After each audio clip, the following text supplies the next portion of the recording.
Dice que ya no va a haber hambre. Quiero hacer con ustedes algo que he visto. Quiero soltar la mayor palabra profética que puedo dar para el 2026. La quiero soltar con ustedes. ¿Quién la quiere recibir? Bueno, se la suelto. Aquí está.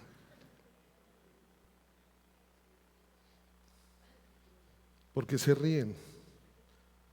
Lo vi, me gustó, lo vi en un TikTok. Dice: hoy te tengo la palabra profética. ¿Cuántos de nosotros, o seamos honestos, viene la palabra profética? Algunos de pronto buscan yo sé que hay profetas y no me estoy burlando de esto, no, ni mucho más, o sea, no.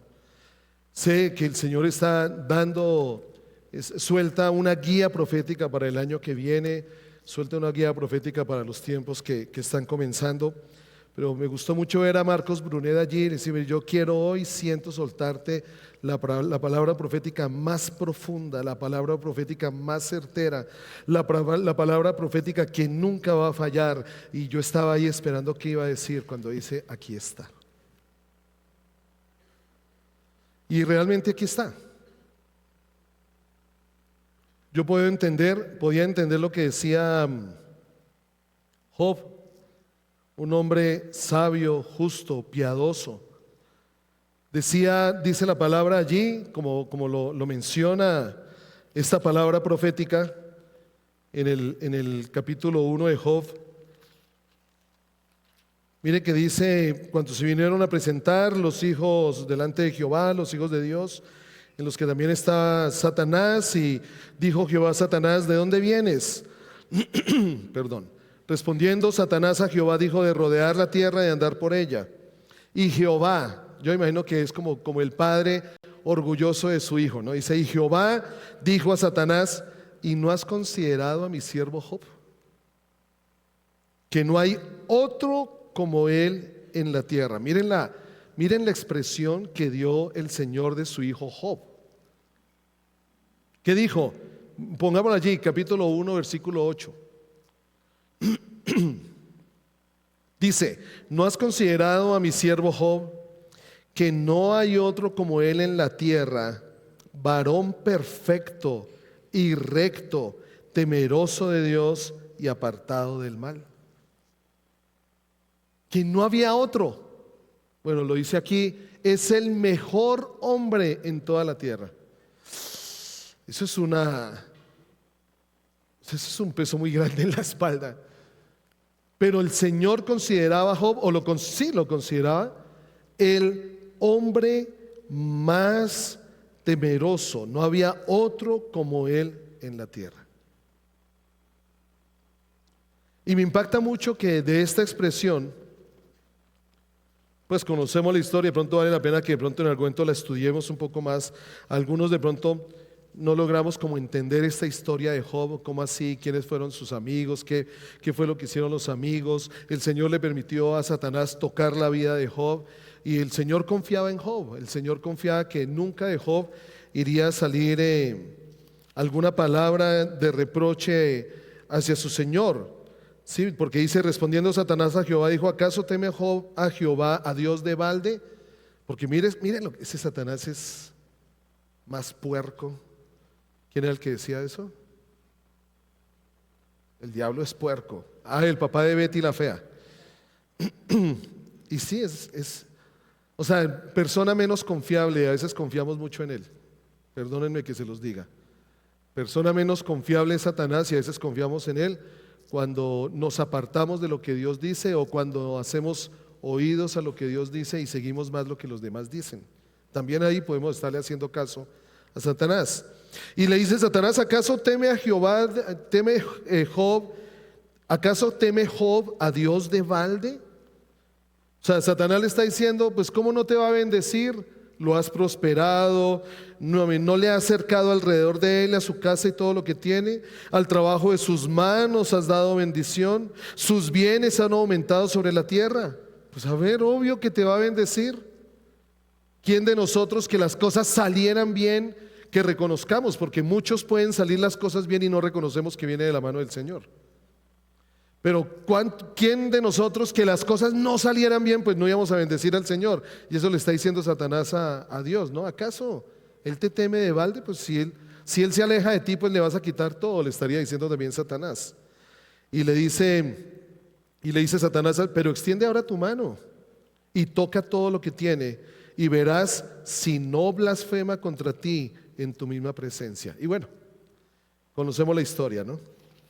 Pero me impacta mucho el capítulo 42, después de todo lo que vive Job.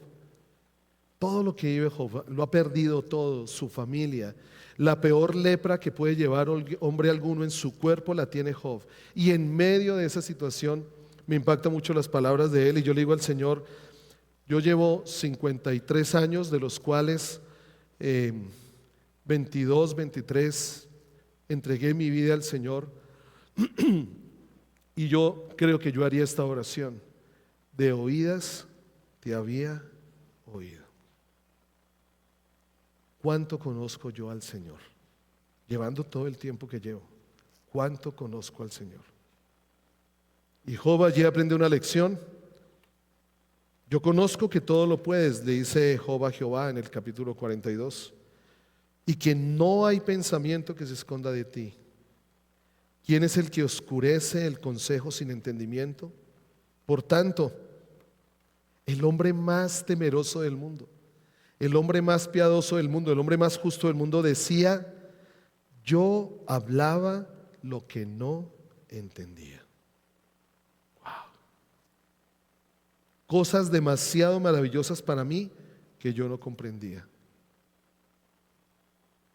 Y le dice Job al Señor: oye, te ruego y hablaré, te preguntaré y tú me enseñarás. Job no dice te preguntaré y tú nos. Aquí Job está diciendo: esto es entre tú y yo, es algo personal. Por eso aquí está la palabra más profética para tu vida en el 2026. Bueno, hoy voy a dejar una introducción a este tema. Trata sobre el Salmo 37. Vamos a ir todos al Salmo 37.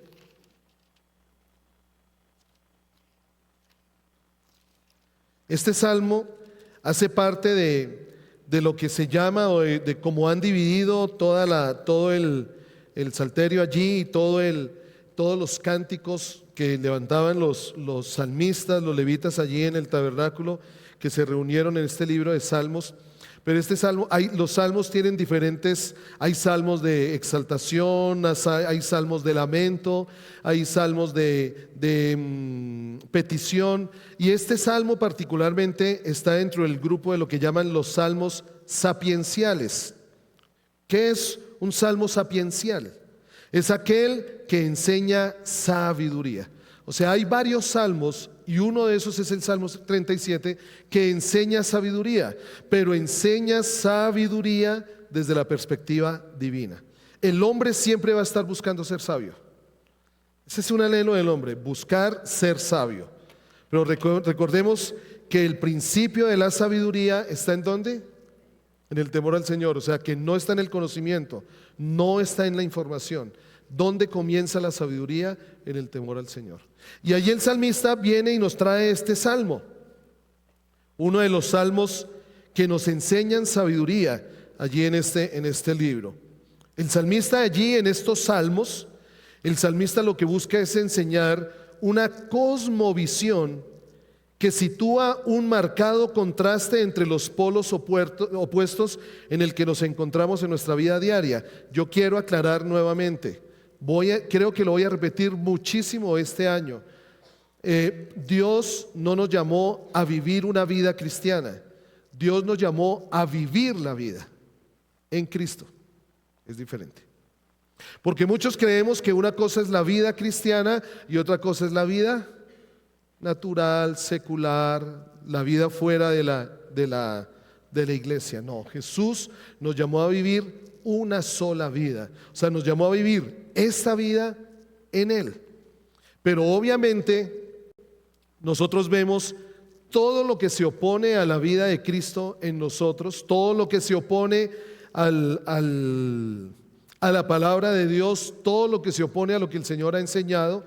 Y ese es el contraste de que muchas veces hablan los ciertos escritores. Ay, gracias, viene la chicharrona. No. Todo lo que está dormido, pronto se...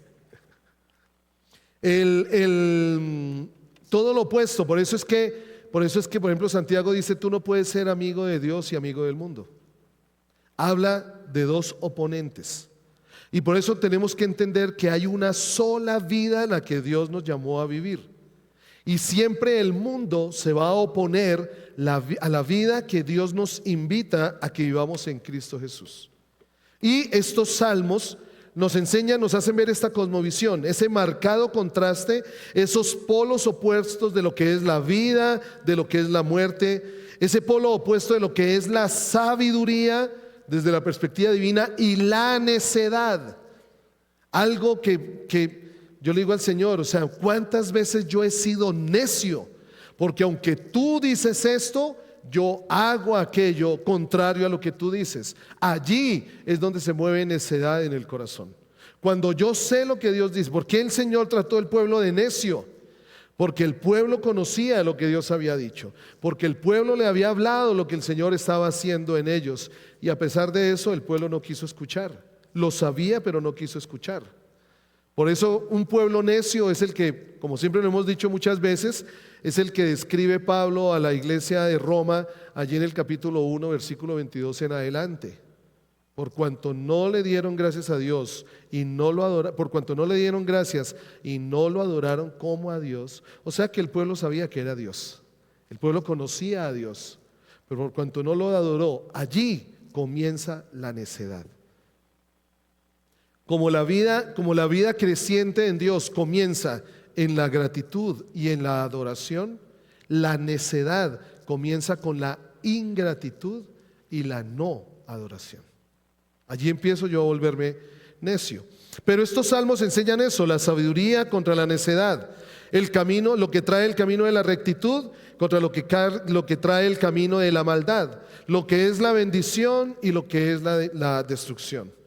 Estos salmos plantean un marcado contraste entre dos caminos que siempre nos vamos a encontrar: el de la puerta y el de la puerta. Mire que esto no solo lo habló Jesús, esto lo hablaron los salmistas, lo habló Salomón. Esto fue lo que le dijo Moisés cuando bendecía al pueblo de Israel también. Eso fue lo que le dijo Dios que Moisés le enseñara al pueblo de Israel: he puesto delante de ti la vida y la muerte. Esto no son solo como parábolas, o no solo son como figuras, o sea, no es un lenguaje figurativo. Ay, sí, la puerta ancha. No, nuestra vida siempre se va a encontrar con esto. Nuestra vida siempre se va a encontrar con estas dos puertas. Y estos salmos nos llevan a ver siempre los dos caminos. Estos salmos muestran la discrepancia, muestran las diferencias que hay entre el sabio y el necio, el justo y el malvado. También estos salmos detallan las cualidades del que es justo. ¿Cuál es el justo? El que camina según la sabiduría divina. Otro rasgo que tienen estos salmos sapienciales, estos salmos que enseñan sabiduría, es el énfasis en los muchos beneficios que tiene el justo cuando obedece la palabra de Dios. Por eso es que uno mira, por ejemplo, un salmo que a mí me marcó la vida, y siempre que tengo la oportunidad de declararlo y de soltarlo, lo digo, es el Salmo 128. ¿Cómo dice el Salmo 128? Amén. Salmo 128. Se nota que lo he escuchado de mis labios. Esa es mi esposa. Dime. Bienaventurado todo aquel que teme a Jehová y anda en sus caminos. Entonces miren lo que está diciendo el Salmo. Bienaventurado todo aquel, doblemente bendecido todo aquel que tiene mucha plata. Doblemente bendecido todo aquel que tiene un hogar feliz.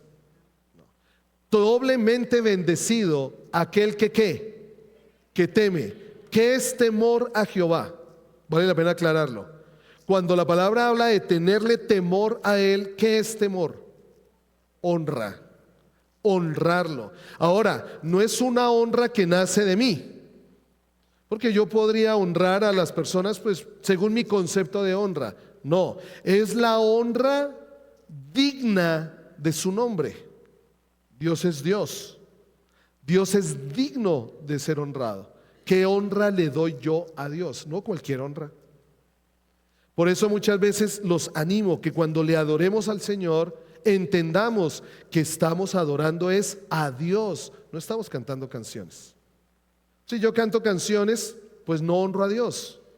Pero cuando yo entiendo que Dios es digno ¿de qué? De suprema alabanza. Yo hago todo lo que esté a mi alcance para honrarlo a Él. Si dejo la alabanza a mi concepto, no, es que a mí no me gusta esto, a mí no me gusta aquello. ¿Por qué cogieron ese color de ese banderín? Si no saben combinar. Estoy haciéndome necio en ese sentido. Cuando yo entiendo que Él es digno de suprema alabanza, puedo entender lo que hizo David. Que David se quitó sus vestiduras reales porque él le estaba declarando que había un solo rey. No tuvo miedo, temor, oso de danzar delante del Señor, así su esposa lo criticara. Porque David reconocía que él era digno de suprema alabanza. Entonces, bienaventurado aquel que teme al Señor, digámoslo, doblemente bendecido aquel que honra al Señor. Y hay una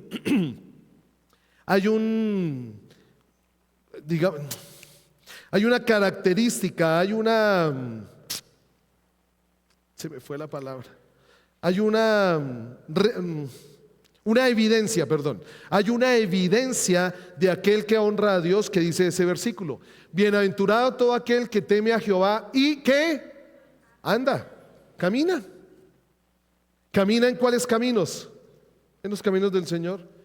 Yo puedo decir que le honro, pero si no camino en sus caminos, valga la redundancia, si no ando en sus caminos, no le estoy honrando.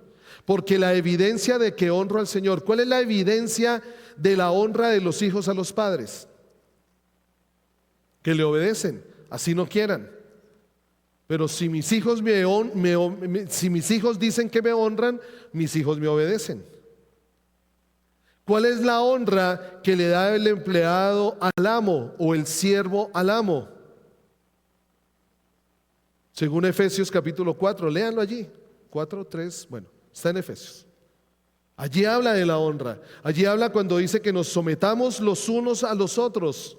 Allí habla de la honra. Creo que ese también sería un tema que vale la pena escudriñar, lo que hace la honra, la bendición de la honra.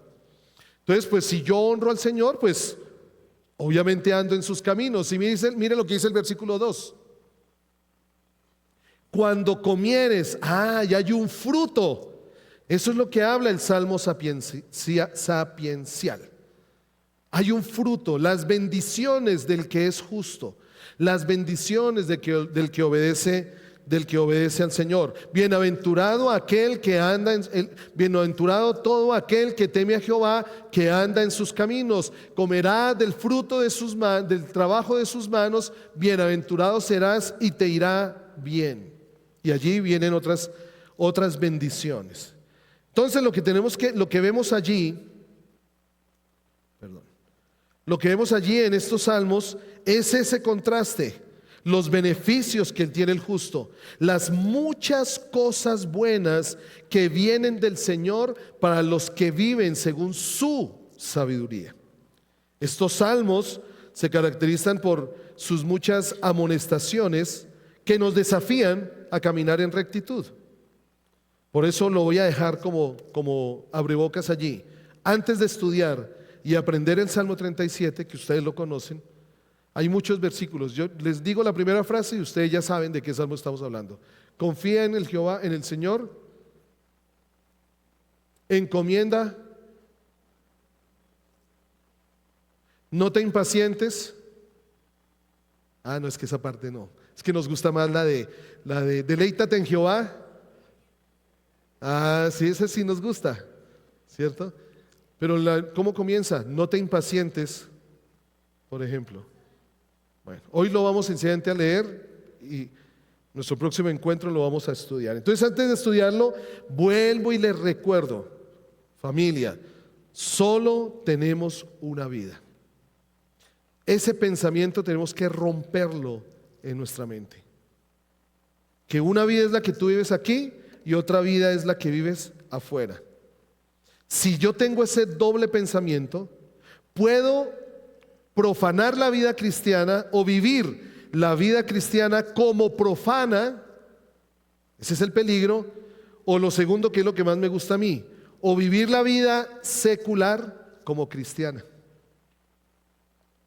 Si yo tengo este doble pensamiento de que lo que yo hago aquí es lo espiritual, lo que yo hago aquí es lo cristiano, lo que yo hago aquí es lo que tiene que ver con Dios, y lo que yo hago afuera no tiene que ver con Dios, mi familia, mi trabajo, la economía, mis hijos, nada de eso tiene que ver con Dios, estoy dividiendo mi pensamiento. Y el peligro que ocurre cuando divido el pensamiento es que puedo la vida cristiana profanarla.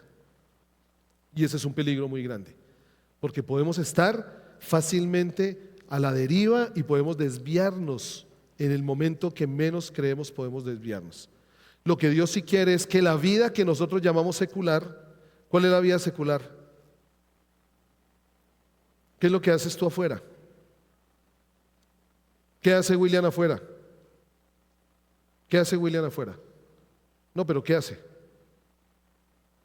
Ah, tiene una fábrica de colchones. Ah, ¿qué hace Alejandro afuera? Ah, conducir una buseta. ¿Qué hace Emilio afuera?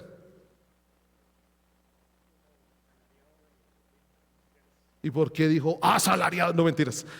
Trabajo como asalariado en ventas industriales. No le pregunto a Esteban porque él es felizmente pensionado. ¿Qué hace John afuera? John. ¿Ah? Docente de matemáticas. Y cada uno de nosotros hacemos algo afuera. Esa vida afuera es la que Dios nos llama a que la convirtamos en cristiana. Y la palabra de Dios habla de todo eso. Por eso es que dice el Salmo 128, no dice, doblemente bendecido aquel que va a la iglesia, ora todos los días y ayuna cada tercer día de la semana. Nunca lo van a leer allí. Ustedes nunca van a ver que dice el Salmo, aquel que dobla sus rodillas y paga. Bueno, no, dice es solo aquel que teme a Jehová, que anda en sus caminos. No habla de el concepto que tenemos de congregación, no habla del concepto que nosotros le damos a lo que es iglesia, no habla de eso. Habla de aquel que lleva la vida de Dios a su diario vivir. A su diario vivir. Imaginémonos cómo cambiaría la ciudad cada vez que comprendiéramos, cada vez que entendiéramos que si el Señor nos dio la gracia de ser empleados, la bendición. Primero entender que la provisión del Señor viene a través del trabajo que Él ha abierto, pero es la bendición para el lugar de trabajo que yo, un hijo de Dios, viva la vida cristiana en ese trabajo. ¿Qué fue lo que hizo José? José fue pastor, José fue profeta, José fue apóstol, José fue evangelista, José fue maestro. ¿Qué es lo que todos anhelamos? O sea, anhelamos ser pastores, evangelistas, maestros, pero nos olvidamos que José fue el ministro de Hacienda del faraón del momento. Ese fue José, el ministro de Hacienda del imperio más poderoso de ese tiempo. Y mire todo lo que hizo el Señor con José, porque José temió al Señor y anduvo en sus caminos. ¿Qué fue Daniel? Aunque José tuvo una función ya podríamos de pronto analizar una función pastoral, apostólica, profética allí, pero él entendió, trajo, el faraón le puso a que administrara los tiempos de cosecha o los tiempos de escasez allí en Egipto, y José, por cuanto temía al Señor, la sabiduría de Dios vino sobre José para saber qué hacer en ese tiempo. Yo aquí me voy a echar glorias y se las reboto y se las doy al Señor. Nunca se me va a olvidar el tiempo de la pandemia. En el tiempo de la pandemia, muchos tuvieron que cerrar sus negocios. Había negocios que, como un restaurante, por ejemplo, como si la gente de pronto trabajar domicilios, pues había negocios o habían empresas que cómo iban a trabajar en el tiempo de pandemia. Y me acuerdo que en ese tiempo de pandemia, y con esto termino, o bueno, trataré de terminar. En el tiempo de pandemia, la pandemia entró en febrero, ¿no? Febrero. ¿Cuándo llegó el primer caso a Colombia?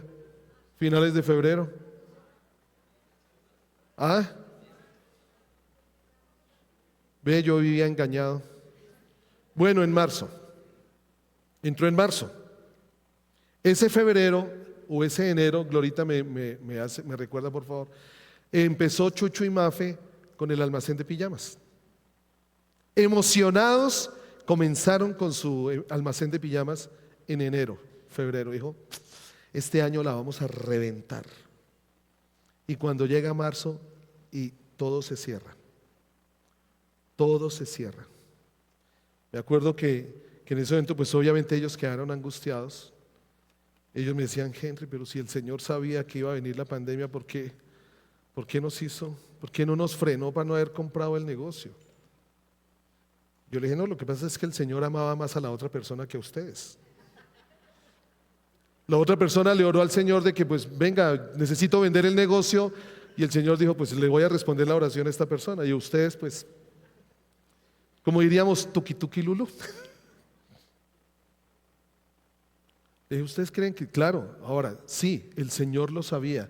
¿Y no será que el Señor quiere hacer algo con ustedes en ese sentido? Dios, la sabiduría del Señor. Y ellos, pero qué, bueno, pues le dije, oremos. Yo le dije, oremos, miremos a ver qué el Señor quiere hacer, miremos a ver cómo el Señor se quiere mover. Yo estoy hablando en tiempo de pandemia, pero creo que esto también lo tiene que escuchar algún corazón en esta mañana, porque tú en algún momento puedes creer que las puertas se han cerrado, en algún momento tú puedes creer que los caminos están completamente bloqueados, en algún momento tú puedes ver que no sabes para dónde va tu vida, pero Dios sí sabe para dónde va tu vida. Y Dios sí sabe por qué cerró esa puerta. Dios sí sabe por qué bloqueó ese camino. De pronto tú lo veías, el camino que más anhelabas, pero Dios conoce tu futuro. Dios sabe el propósito que tiene contigo. Lo que Él quiere es que tú mires al Señor y veas cuál es el camino que Él tiene para ti. Ese es el problema de ver las cosas según el árbol del bien y del mal. Porque hay cosas que vienen que son muy buenas. Y cuando las personas a mí me preguntan, hay personas que me dicen, Henry, se está dando esta oportunidad y es muy buena.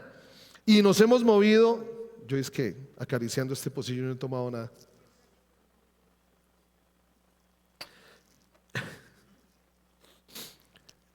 ¿Y dónde iba? Y vemos que las oportunidades, y se nos ha metido, yo no sé si es el 11º mandamiento, que quiero aclarar que hay solo 10. Se nos ha metido el 11º mandamiento, que eso, puerta que se abre, eso es de Dios. No, porque Dios también cierra puertas. Entonces, quiero decir que eso no está en la palabra. No es que toda puerta que se abre es de Él. El Señor quiere que tú le busques a Él para si esa puerta que se está abriendo, la abriste tú. Porque he visto, y con tristeza, que personas se han movido por puertas abiertas sin preguntarle al Señor y ahorita están alejadas de Dios. Y acuérdate que lo que Dios anhela es tu vida, más que tu bendición, es tu vida. Más que tú estés bien, Él sabe que tú estás bien si lo tienes a Él, porque con Él nada te va a faltar. Entonces le dije a Chucho y a Mafe, oremos, oremos. Me acuerdo que esa oportunidad nos llegó, me pareció muy curioso porque vean cómo vamos a la plaza, cómo vamos a hacer mercado, comprar 2.000 de tomate, que 3.000 de arveja, que cómo ahora traemos. Cuando de pronto nos llegó un mensaje por WhatsApp, no sé si fue como que a Caro, a ti te llegó un mensaje por WhatsApp, donde había una persona que era de la plaza y organizó un catálogo en WhatsApp. Organizó un catálogo y uno le escribía allí que pues, necesito tanto de tal, 2 libras de tal, se lo llevaban a la casa, lo desinfectaban, llevaban todo y ellos tenían permiso para hacerle, wow.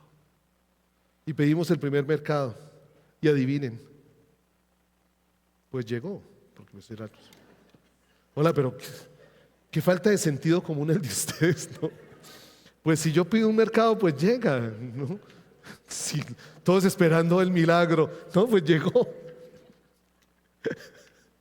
Cuando llegó el mercado y yo vi las bolsas y yo, wow, no sé, algo se me prendió el corazón. Le dije, Mafe, mire esto, y le mandé el WhatsApp. Haga eso con las pijamas. Haga eso con las pijamas. Pero Henry, ¿qué? ¿Cómo? Ya miramos a ver cómo el Señor nos mueve a salir. Ya empezaron a moverse ciertos permisos para algunas personas. Yo tenía el permiso para movilizarme y todo esto. Bueno, para hacerles corto el cuento, no el cuento, no el milagro. Para hacerles corto el milagro, los meses de pandemia fueron los meses donde más vendieron pijamas. Diferente a los meses cuando estaba abierto el almacén. Por una sencilla razón, la gente no salía de la casa. ¿En qué se la pasaba? En pijama. ¿Quién sabía eso? Mafe, no. ¿Quién sabía eso? Chucho, no. ¿Sabe quién lo sabía? El Señor. Y somos tan de 3 dedos en la frente. ¿Por qué el Señor nos quiere enseñar sabiduría? ¿Por qué el Señor quiere que nos movamos sabiamente?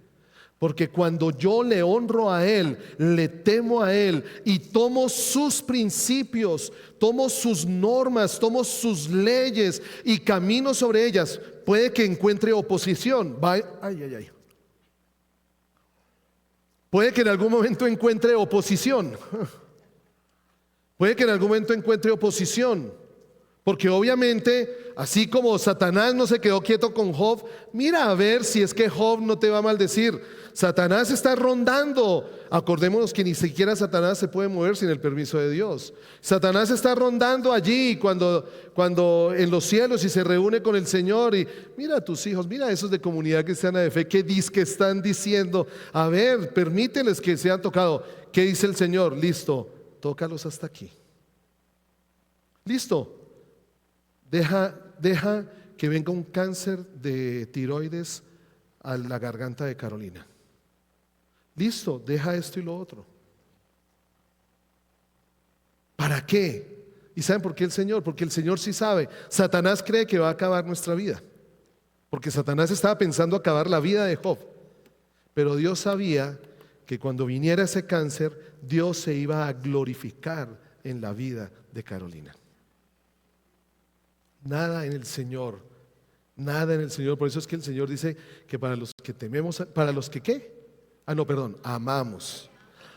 Y Jesús dijo que el que le ama, obedece. Para los que amamos al Señor, ¿cuáles? ¿Cuáles? Pero créanselo, todas. Un minuto, tomémonos un minuto. Piensa en un minuto. Estas van a fluir rápido. Póngale cuidado que estas van un ejercicio rápido. Estas que te voy a decir van a fluir rapidísimo. Piensa un minuto, todas las cosas malas que te ha pasado. Eso. Despacio. Esas fluyen rápido. Porque las cosas malas, esas siempre se quedan en la mente. Las cosas malas siempre se quedan en la memoria. ¿Qué cosas malas has vivido? Bueno, el Señor, todas esas cosas ayudan para tu bien.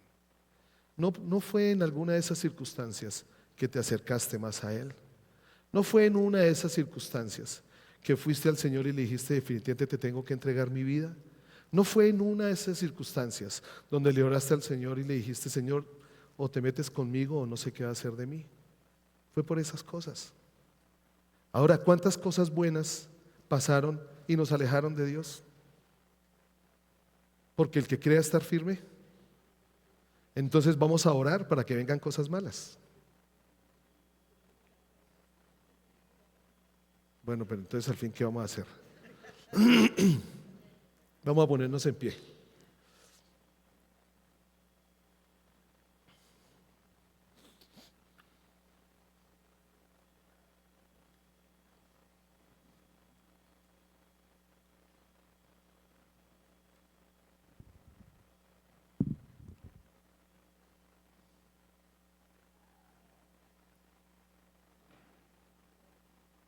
El Señor le dijo a Josué: esfuérzate y sé muy valiente. ¿En qué?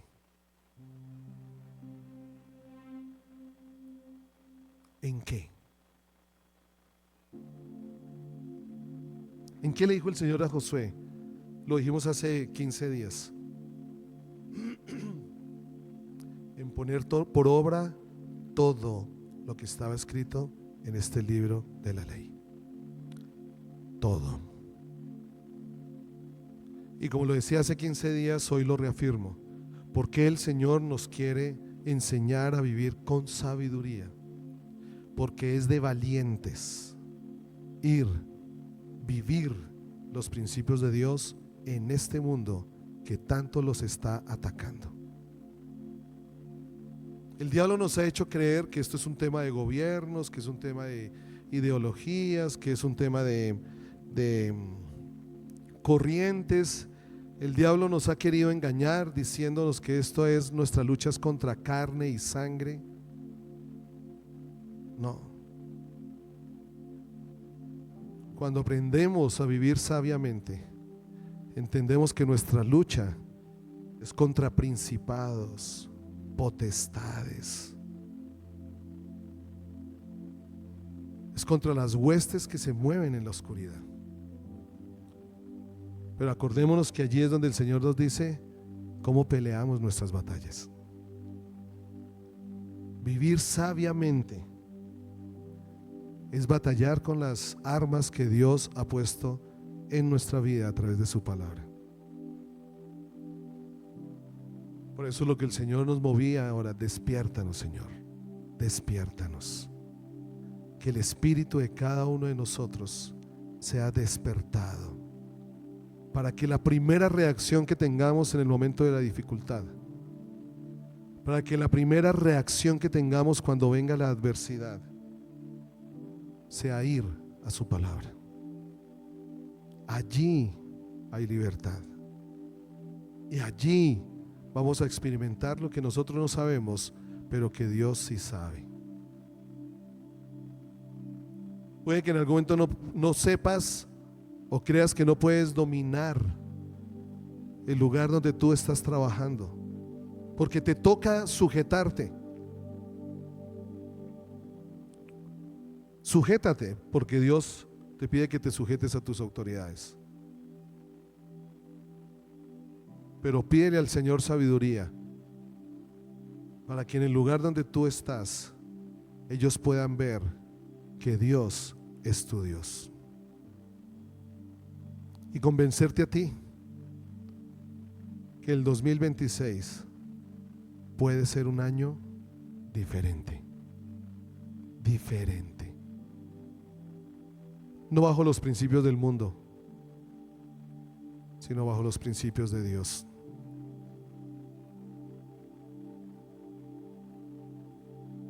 Espíritu Santo, yo oro por cada corazón y bendigo cada corazón en esta tarde.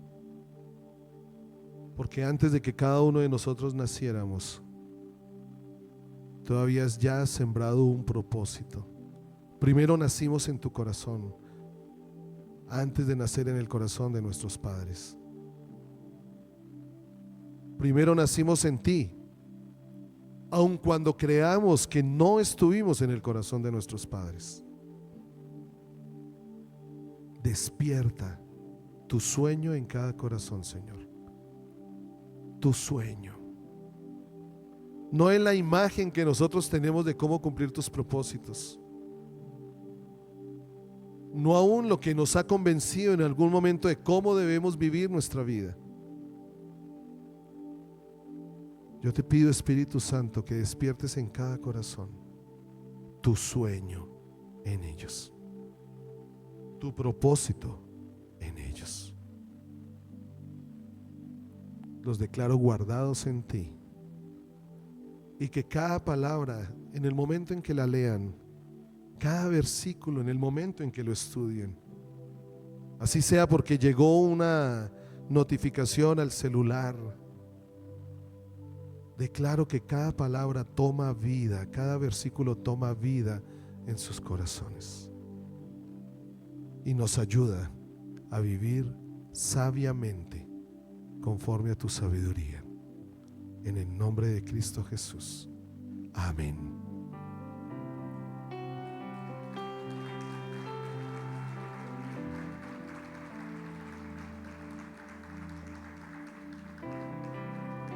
Que tengan un feliz almuerzo.